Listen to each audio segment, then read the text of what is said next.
dito, nagtakaang na kay naglutog sud. Hello everyone. Gabi day minanggikan ani mga langga sa amuang dapit paingon dito sa amuang panginabuhian sa Kabgan. Og 9 in the evening na jud miming larga ani kauban sa akong magulang nagpambot pud sila and then naapod ako ang isa ka anak og ako ang mga pag-umangkon. Gabi na kaayo siya, naabot mi dito after 35 to 45 minutes mga langga o kana naabot na mi this time ning sa kami ana sa payag sa ako ang magulang. So this time diri mi matulog sa akong magulang. Ang naglutog sud.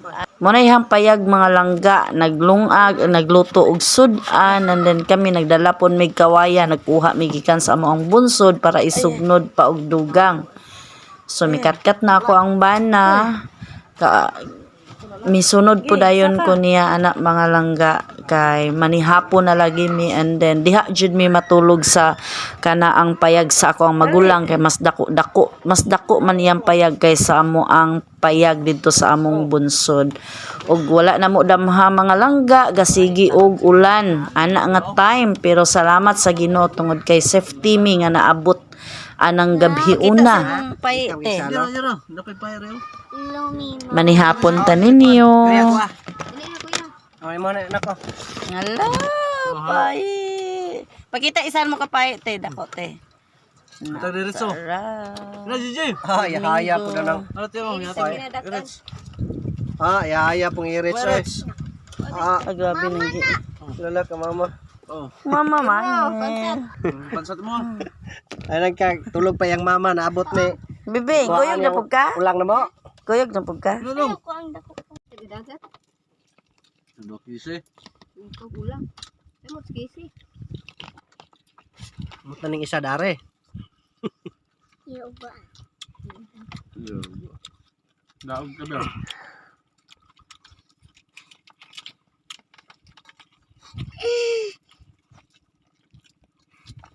Ako ng ulo arbe. Ito. Ano?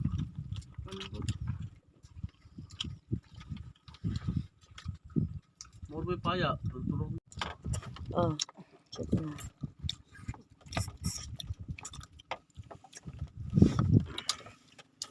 Natlawe. Natin pa magpapiit. Nasa skabitsia. Skabitsia na may kayo murag bulad. Murag bulad. Bulare. Bulad parat dun. Matulog na mi ani mga langga, mo nang nanggihigda na mi kay gabi naman kaayo 11 na sa gabi. Sa tapad na mo mong anak, among gihigtan gyud siya mga langga para safety gyud siya. Bahalag oops. Kana nga time sayo kay na alas 5 pa kapin mga langga, nahulog akong pagpumangkon nga babayi si RR.